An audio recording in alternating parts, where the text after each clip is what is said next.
حضور نبی اکرم صلی اللہ علیہ وآلہ وسلم نے فرمایا، یعنی یقیناً بندہ مومن عبادت اور اطاعت کے ذریعے مسلسل اللہ تعالیٰ کی رضا تلاش کرتا ہے، سنو اس سے میری رحمت کاملہ نصیب ہو گئی ہے۔ پھر جبریل علیہ السلام کہتے ہیں،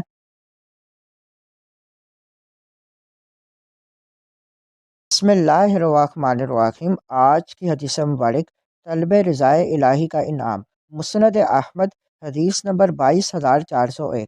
حضرت ثوبان رضی اللہ تعالیٰ عنہ سے روایت ہے کہ حضور نبی اکرم صلی اللہ علیہ وآلہ وسلم نے فرمایا، یعنی یقیناً بندہ مومن عبادت اور اطاعت کے ذریعے مسلسل اللہ تعالیٰ کی رضا تلاش کرتا ہے تو اللہ تعالیٰ جبریل علیہ السلام سے فرماتا ہے، یقیناً میرا فلاں بندہ مجھے راضی کرنے کی کوشش کر رہا ہے، سنو اس سے میری رحمت کاملہ نصیب ہو گئی ہے۔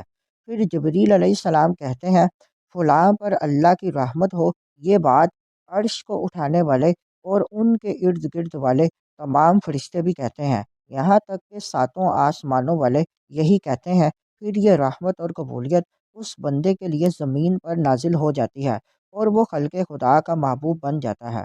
دنیا کی زندگی میں ہر انسان کسی نہ کسی کی خوشنودی چاہتا ہے، مگر سب سے بڑی کامیابی یہ ہے کہ بندہ اپنی زندگی کا مقصد اللہ تعالیٰ کی رضا کو بنا لے۔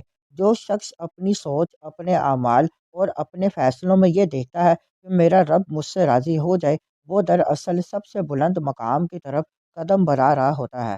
اللہ تعالیٰ کو وہ بندہ بے حد محبوب ہوتا ہے جو دکھاوے، شہرت اور لوگوں کی تعریف سے بلند ہو کر خالص اسی کی خوشنودی کے لیے عبادت کرتا ہے، گناہوں سے بچتا ہے، حلال کو اختیار کرتا ہے اور مخلوق خدا کے ساتھ خیر خواہی کا معاملہ کرتا ہے۔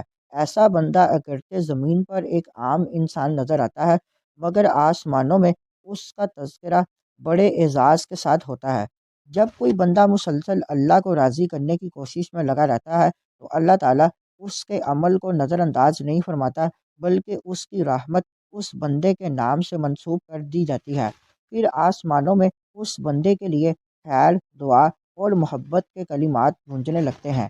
یہ وہ عزت ہے جو نہ دولت سے ملتی ہے، نہ عہدے سے، اور نہ ہی کسی دنیاوی طاقت سے۔ اللہ تعالیٰ کی رضا کا سب سے بڑا انعام یہ ہوتا ہے کہ بندے کے لیے دلوں میں قبولیت پیدا کر دی جاتی ہے، لوگ بلا وجہ اس سے محبت کرنے لگتے ہیں، اس کی بات میں اثر آ جاتا ہے، اس کی موجودگی سکون کا سبب بن جاتی ہے۔ یہ سب اس رحمت کا ظہور ہوتا ہے جو آسمانوں سے زمین پر نازل کی جاتی ہے۔ یہ ہمیں ایک عظیم سبق دیتا ہے کہ نیکی خاموشی سے کی جائے، عبادت اخلاص کے ساتھ ہو، گناہوں سے بچنے کی سچی کوشش کی جائے، اور ہر عمل میں یہ نیت ہو کہ میرا رب راضی ہو جائے۔